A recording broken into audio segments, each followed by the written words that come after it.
മഞ്ഞിലെരിഞ്ഞ പൂവിൻ്റെ ഏറ്റവും പുതിയ വിശേഷങ്ങളിലേക്ക് എല്ലാവർക്കും സ്വാഗതം. അങ്ങനെ മല്ലിക മഹേഷിനോടായിട്ട് പറയുന്നുണ്ട്, സ്വന്തം മക്കളുടെ കാര്യം വരുമ്പോൾ എല്ലാ അച്ഛനമ്മമാരും സ്വാർത്ഥരാകും. ഞാനും അത് തന്നെയാണ് ചെയ്യുന്നത്. എനിക്കതിനുള്ള അവകാശമുണ്ട്, അധികാരമുണ്ട് എന്നൊക്കെ പറയുന്ന മല്ലികാമയോട് എല്ലാം സമ്മതിക്കുന്നു ചേച്ചി. ചേച്ചി എന്ത് പറഞ്ഞാലും ഞാനത് സമ്മതിക്കും. ഞാൻ നാട് വിട്ടു പോകണമെങ്കിൽ അതും ചെയ്യാമെന്ന് മഹേഷ് പറയുമ്പോൾ മല്ലികാമ പറയുന്നുണ്ട്, ഏയ് അതൊന്നും വേണ്ട, നിങ്ങളോട് ആരോടും എനിക്കൊരു വിരോധമില്ല. ചിത്തുവിന് പഠനത്തിലുള്ള ശ്രദ്ധ കുറയാൻ പാടില്ല. അതിനൊരു കാരണമായി ഹരി മാറാൻ പാടില്ല. എനിക്ക് അത്രേ വേണ്ടുള്ളൂ എന്ന് പറയുന്നുണ്ട് മല്ലികാമ. അപ്പോൾ ഹരി ഞാൻ അവനെ ഉപദേശിക്കാന്ന് പറയുമ്പോൾ അതിന്റെ സമയം കഴിഞ്ഞു മഹേഷ്. ഉപദേശം കൊണ്ടൊന്നും ഒരു ഗുണവും ഉണ്ടാവില്ല.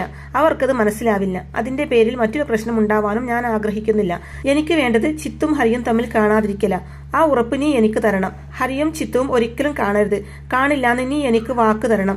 നിന്നെ എനിക്ക് വിശ്വാസ. നീ തരുന്ന വാക്ക് പാലിക്കാൻ നീ ശ്രമിക്കുന്നുള്ളത് എനിക്കറിയാന്നൊക്കെ ഇങ്ങനെ പറയുന്നുണ്ട് മല്ലികാമ. അപ്പൊ മഹേഷ് പറയുന്നുണ്ട്, ചേച്ചി പേടിക്കേണ്ട, ഹരി ഇനി ഒരിക്കലും ചിത്തുവിനെ കാണില്ല. ഇതെന്റെ വാക്കാ. ആ വാക്ക് ഞാൻ പാലിച്ചിരിക്കുന്നൊക്കെ മഹേഷ് ഉറപ്പ് കൊടുക്കുമ്പോൾ മതിയടാ, ഇത് കേട്ടാൽ മതിയെന്ന് പറയുന്നുണ്ട് മല്ലികാമ. തുടർന്ന് പറയുന്നുണ്ട്, നീ എന്നെ വെറുക്കരുത് മഹേഷ്. ഞാൻ കാണിക്കുന്നത് സ്വാർത്ഥതയാണെന്നറിയാം. പക്ഷെ എന്റെ മുന്നിൽ ഇതല്ലാതെ വേറെ വഴിയില്ല. പ്ലീസ് നീ എന്റെ അവസ്ഥ മനസ്സിലാക്കണം. അറിയാതെ പോലും മനസ്സുകൊണ്ട് ശപിക്കരുത് എന്നൊക്കെ മല്ലികാമ കണ്ണീരോടെ പറയുന്നതും, ശപിക്കേ ചേച്ചിയെയോ? അതും ഞാൻ? അങ്ങനെയാണോ ചേച്ചി എന്നെ മനസ്സിലാക്കിയിരിക്കുന്നത്? പ്രാണൻ ചോദിച്ചാലും തരും. അത്രക്ക് കടപ്പാടുണ്ട് എനിക്ക് ചേച്ചിയോട്. ചേച്ചി ഒന്നുകൊണ്ടും വിഷമിക്കേണ്ട. ഹരി ഇനി ഒരിക്കലും ചിത്തുവിന്റെ ജീവിതത്തിലേക്ക് വരില്ല, ഒരു നിഴലായിട്ട് പോലും. ചിത്തു IAS എടുക്കുന്ന ദിവസത്തിന് വേണ്ടി ചേച്ചി മാത്രമല്ല ഞാനും കാത്തിരിക്കുക. അത് തടയാൻ ആര് ശ്രമിച്ചാലും ഞാൻ സമ്മതിക്കില്ല ചേച്ചി. അതെന്റെ മകനായാൽ പോലും എന്ന് പറഞ്ഞിട്ട് മഹേഷ് അവിടെ ഒന്നും പോവാണ് കേട്ടോ. അതിനുശേഷം മഹേഷ് ഹരിയെ വിളിച്ചു വരുത്തി വഴിയിൽ നിന്ന് സംസാരിക്കാൻ കേട്ടോ.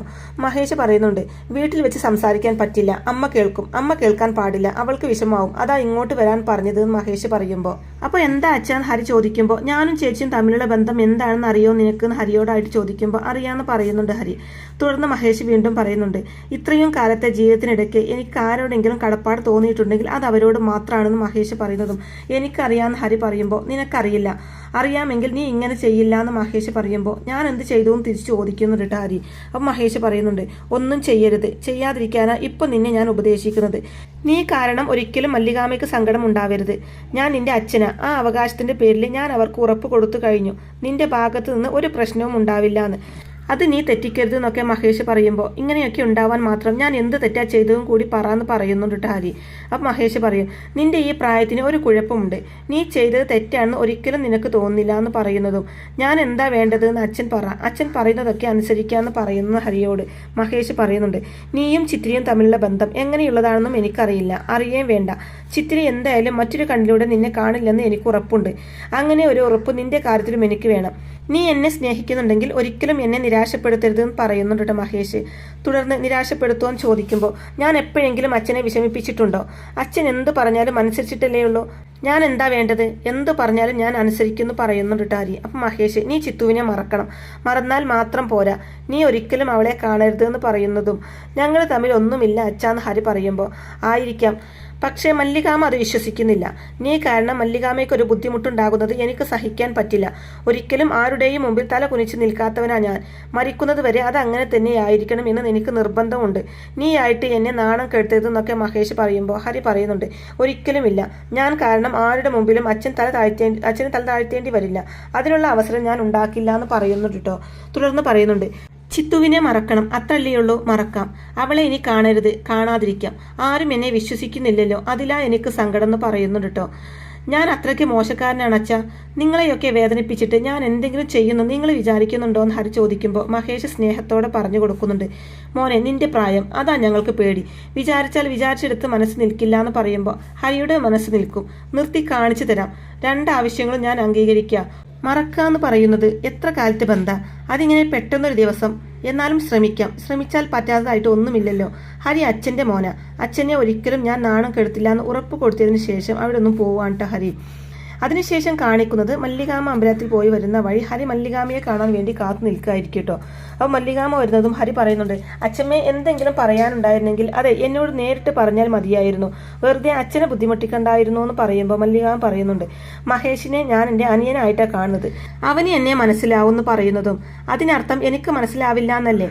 അച്ഛന് എന്നോട് എല്ലാം പറഞ്ഞു. അച്ഛമ്മ പേടിക്കേണ്ട. അച്ഛൻ തന്ന വാക്ക് ഞാൻ ഒരിക്കലും തെറ്റിക്കില്ല. ചിത്തിരിയെ ഇനി ഞാൻ കാണുകയില്ല എന്ന് പറയുന്നുണ്ട് കേട്ടോ ഹരി. അപ്പം മല്ലികാമ്മ പറയുന്നുണ്ട്, ഹരി നിങ്ങളുടെ രണ്ടുപേരുടെയും നന്മയ്ക്ക് വേണ്ടിയാ ഞാൻ അങ്ങനെ ചെയ്യണമെന്ന് പറഞ്ഞത്. അതിപ്പോൾ നിങ്ങൾക്ക് മനസ്സിലാവില്ല, പിന്നെ മനസ്സിലാവും. ഹരി, എൻ്റെ സ്വപ്നം അവളെ ചുറ്റിപ്പറ്റിയുള്ളതാണെന്ന് നിനക്കറിയാലോ. അവളുടെ മനസ്സ് ഇപ്പോൾ മറ്റൊന്നിലോട്ട് മാറാൻ പാടില്ല. ഞാൻ പോലും പഴയതുപോലെയല്ല അവളോട് പെരുമാറുന്നത്.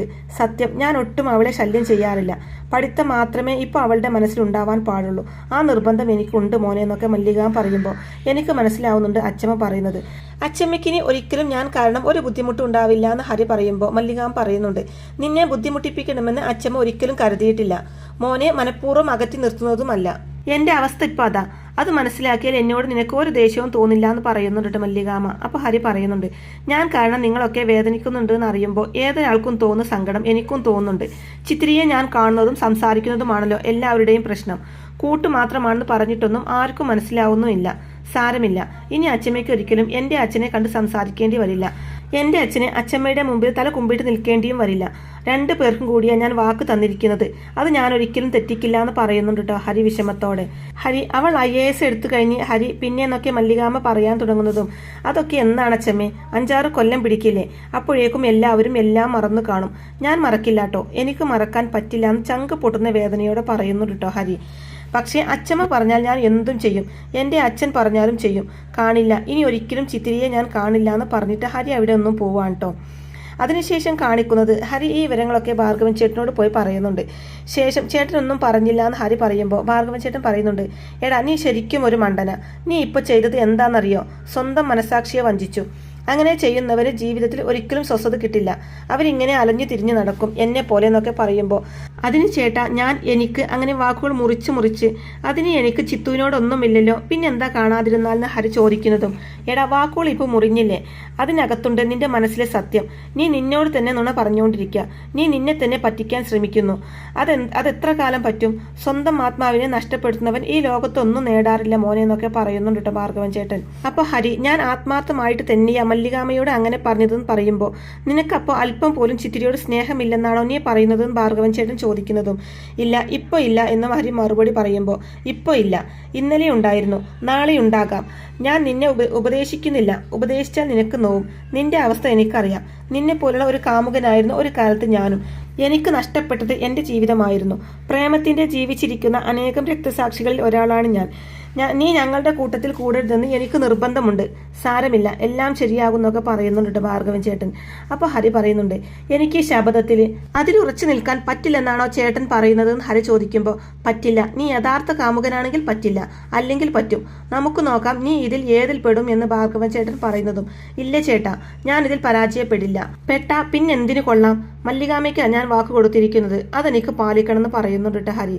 അപ്പോൾ അത് കേൾക്കുന്ന ഭാർഗവൻ ചേട്ടൻ പറയുന്നുണ്ട്, അവരാരാ? നിന്റെ ദൈവോ? എടാ, സ്വന്തം കാര്യം കാണാൻ വേണ്ടിയിട്ടാണ് അവർ നിന്റെ അടുത്ത് നിന്ന് ഒരു ഉറപ്പ് വാങ്ങിക്കൊണ്ടു പോയത്. അതൊരു കെണിയാണെന്ന് മനസ്സിലാക്കാനുള്ള ഒരു ബോധം നീ കാണിക്കണമായിരുന്നു. നഷ്ടം നിനക്കാ, അത് മറക്കണ്ടെന്ന് പറയുന്നുണ്ട് ഭാർഗവൻ ചേട്ടൻ. അപ്പോൾ ഹരി പറയുന്നുണ്ട്, നഷ്ടപ്പെട്ടോട്ടെ, എനിക്കിപ്പോൾ വേണ്ടത് സമാധാനം. എന്നെ ഓർത്ത് ആരും വേദനിക്കരുത്. നോക്കിക്കോ, ഞാനിനി അങ്ങനെയാ ജീവിക്കാൻ പോകുന്നത്. കണ്ടോ എൻ്റെ മാറ്റം എന്താണെന്ന് പറഞ്ഞിട്ട് ഹരി അവിടെ നിന്നും പോവാൻ കേട്ടോ. അങ്ങനെ ഹരി സാധനങ്ങളും പച്ചക്കറികളും മഹേഷിനും രാഗണിക്കൊക്കെ ഉള്ള ഡ്രസ്സുകളൊക്കെ ആയിട്ടാണ് ഹരി വീട്ടിലേക്ക് വരുന്നത്. അപ്പോൾ അതെല്ലാം കാണുന്ന മഹേഷ്, നിനക്ക് എന്താ ലോട്ടറി അടിച്ചോ എന്ന് ചോദിക്കുന്നതും, വാങ്ങണം തോന്നി വാങ്ങി എന്ന് പറയുന്നുണ്ട് ഹരി. ഇനി അമ്മ പച്ചക്കറി വാങ്ങാനൊന്നും കട വരെ പോകണ്ട, തീരുന്നത് എന്നെ അറിയിച്ചാൽ മതി. രാത്രി വരുമ്പോൾ ഞാൻ വാങ്ങിക്കൊണ്ട് വരാമെന്ന് ഹരി പറയുമ്പോൾ, നിനക്കിതെന്ത് പറ്റി? മുമ്പ് ഇതുപോലെയൊന്നും ആയിരുന്നില്ലല്ലോ എന്ന് രാഗിണി പറയുമ്പോൾ, ഹരി മാറുക അമ്മേ, എല്ലാ അർത്ഥത്തിലെന്ന് പറയുന്നുണ്ട് ഹരി. നല്ലതാ, കുടുംബം നോക്കുന്ന ആണിന് എന്നും നല്ലതേ വരുമെന്ന് പറയുന്നുണ്ട് രാഗിണിയും. തുടർന്ന് ഹരി പറയുന്നുണ്ട്, ഇനി അമ്മക്ക് സന്തോഷം തരുന്ന മറ്റൊരു കാര്യം കൂടി പറയാം. ഞാനിനി ചിത്തിരിയെ കാണില്ലെന്ന് അച്ഛമ്മയ്ക്ക് വാക്ക് കൊടുത്തു പോയി എന്ന് ഹരി പറയുമ്പോൾ, ചേച്ചി തന്നെ കാണാൻ വന്നിരുന്നോ എന്ന് ചോദിക്കുന്നുണ്ട് മഹേഷ്. വന്നിരുന്നു. അച്ഛമ്മ പലതും പേടിക്കുന്നുണ്ട്. പാവം, ചിത്തിര IAS കാരിയാവുന്ന ദിവസം സ്വപ്നം കണ്ടിരിക്കുകയാണല്ലോ അവര്. അതിനിടയിൽ കട്ടുറുമ്പ് പോലെ എൻ്റെ ശല്യം ഉണ്ടാവില്ലെന്ന് ഞാൻ ഉറപ്പ് കൊടുത്തു. ഞാൻ ഇനി കാണില്ല. കാണാതിരുന്നാൽ പ്രശ്നം തീരുമല്ലോ എന്നൊക്കെ ഹരി പറയുമ്പോൾ, ഹോ, എൻ്റെ പ്രാർത്ഥന ദൈവം കേട്ടു. അവൾ ഇവൻ്റെ തലയിൽ നിന്ന് ഒഴിഞ്ഞു പോണേന്ന് പ്രാർത്ഥിക്കാത്ത ദിവസങ്ങളില്ലെന്ന് പറയുന്നുണ്ട് രാഗിണി. തുടർന്ന് മഹേഷ് ഹരിയോടായിട്ട്, തീരുമാനങ്ങൾ എടുക്കുന്നതൊക്കെ കൊള്ളാം, പക്ഷേ അതിൽ ഉറച്ചു നിൽക്കണം, ഇല്ലെങ്കിൽ നാറൊന്ന് മഹേഷ് പറയുന്നതും രാഗിണി ഹരിയെ ചേർത്ത് നിർത്തി പറയുന്നുണ്ട്, എൻ്റെ മോനതിൽ ഉറച്ചു നിൽക്കും. അവൻ നല്ല അന്തസ്സുള്ള ആൺകുട്ടിയാണെന്ന് പറയുന്നുണ്ട് രാഗിണി. അപ്പോൾ ഹരി പറയുന്നുണ്ട്, എന്നെ സ്നേഹിക്കുന്നവരെ എനിക്ക് വേദനിപ്പിക്കാൻ പറ്റില്ല അച്ഛ. അച്ഛമ്മയോട് നിങ്ങൾക്കൊക്കെയുള്ള കടപ്പാട് എനിക്കറിയാം. അതിൻ്റെ വില ഞാൻ എന്തായാലും എന്തായാലും കടയില്ല എന്ന് ഹരി തീർത്ത് പറയുന്നുണ്ട് കേട്ടോ. മതി, ഇത് കേട്ടാൽ മതി, ഇപ്പോഴാ നീ എൻ്റെ മോനായതെന്ന് പറയുന്നുണ്ട് മഹേഷ് ഹരിയോടായിട്ട്. തുടർന്ന് പറയുന്നുണ്ട്, ചിത്തിരിയോട് ഞാനിതൊന്നും പറഞ്ഞിട്ടില്ല. അവൾ അറിഞ്ഞാൽ എങ്ങനെ പ്രതികരിക്കുമെന്ന് എനിക്കറിയില്ല. എൻ്റെ ഫോണിൽ വിളിച്ച് കിട്ടിയില്ലെങ്കിൽ ചിലപ്പോൾ അച്ഛൻ്റെ ഫോണിൽ അവൾ വിളിക്കും. അപ്പോൾ എന്തെങ്കിലും നുണ പറഞ്ഞാൽ മതിയെന്ന് ഹരി പറയുമ്പോൾ, മേലാൽ എൻ്റെ മോനെ വിളിച്ചേക്കരുത് എന്ന് ഞാൻ പറയാമെന്ന് രാഗിണി പറയുന്നതും, അമ്മ ഒന്നും ചെയ്യണ്ട, എന്തെങ്കിലും നുണ പറഞ്ഞാൽ മതി, അത് പറയാൻ അച്ഛന് പറ്റുമെന്ന് പറയുന്നുണ്ട് ഹരി. തുടർന്ന് അമ്മക്ക് സാരി ഇഷ്ടപ്പെട്ടോ എന്ന് ചോദിക്കുമ്പോൾ, സാരിയേക്കാൾ ഇഷ്ടമായത് നിന്റെ ഈ മാറ്റ, ഇതുപോലെ എന്നും ഉണ്ടായാൽ മതിയായിരുന്നു എൻ്റെ തേവരെന്ന് പറയുന്നുണ്ട് രാഗിണി. തുടർന്ന് മഹേഷും രാഗിണിയും ഹരി കൊണ്ടുവന്ന ഡ്രസ്സൊക്കെ സന്തോഷത്തോടെ ഇങ്ങനെ കൊള്ളാമെന്നൊക്കെ പറയുമ്പോൾ അവരുടെ സന്തോഷം വിഷമത്തോടെയാണ് കേട്ടോ ഹരി നോക്കിക്കാണുന്നത്. അതിനുശേഷം കാണിക്കുന്നത് ചിത്തിര പഠിച്ചുകൊണ്ടിരിക്കാവും. അപ്പോൾ അതേസമയം നിരഞ്ജന വന്നിട്ട് കിടക്കുന്നില്ല എന്ന് ചോദിക്കുമ്പോൾ ചിത്തിര പറയുന്നുണ്ട്, നിനക്ക് ഏത് നേരവും ഈ വിചാരം മാത്രമേ ഉള്ളൂ, കിടത്തെന്ന് പറയുമ്പോൾ രാത്രി പിന്നെ എന്താ ചെയ്യേണ്ടത്, ഡാൻസ് ചെയ്യണോന്ന് തിരിച്ചു ചോദിക്കുന്നുണ്ട് നിരഞ്ജന.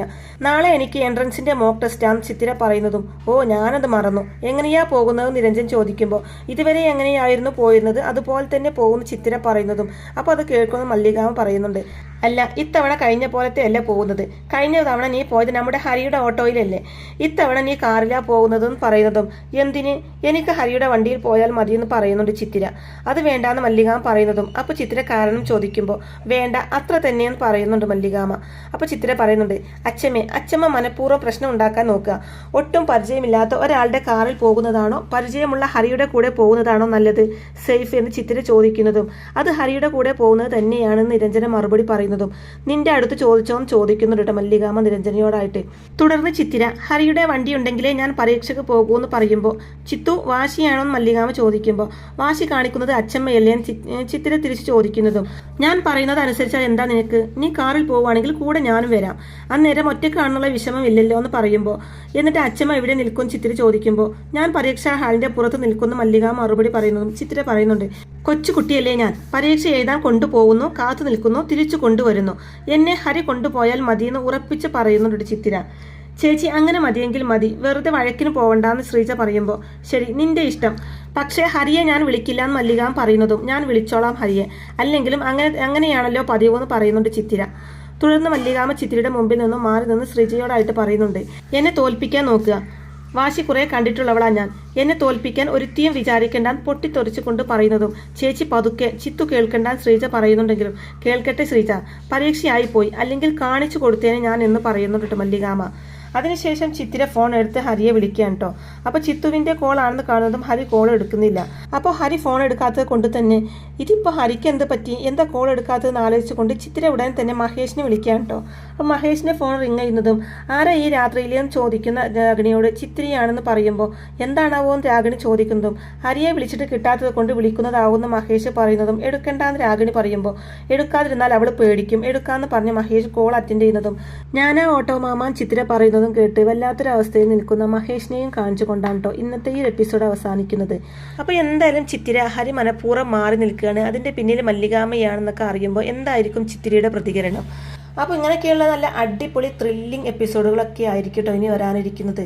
അപ്പോൾ ഈ റിവ്യൂ ഇഷ്ടമായിട്ടുണ്ടെങ്കിൽ വീഡിയോ ലൈക്ക് ചെയ്യാനും ചാനൽ കൂടി ഒന്ന് സബ്സ്ക്രൈബ് ചെയ്ത് സപ്പോർട്ട് ചെയ്യാനും മറക്കല്ലേ ഫ്രണ്ട്സ്. താങ്ക്